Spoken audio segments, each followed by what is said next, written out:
Hi everyone, welcome back to another video from Gameplay Classic. In this video, I'm going to show you how to help players in Royal Match. If you want to help players in Royal Match, then first of all, open up the Royal Match application and make sure to log in. Also make sure you have joined a team. Go to the team option at the bottom of the screen and make sure to choose a team that suits your playstyle and goals.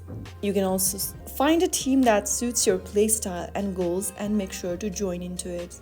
After you've joined into the team, whenever you find team members request lives, you will see the help button. Go ahead and tap on the help button to send lives to your teammates. After you do that, you'll receive coin rewards. So that way you can easily help your teammates in Royal Match by sending them lives whenever they request them. If you found the video helpful, don't forget to like, share and subscribe to our channel for more tutorials like this. I'll see you in the next video. Stay tuned till then.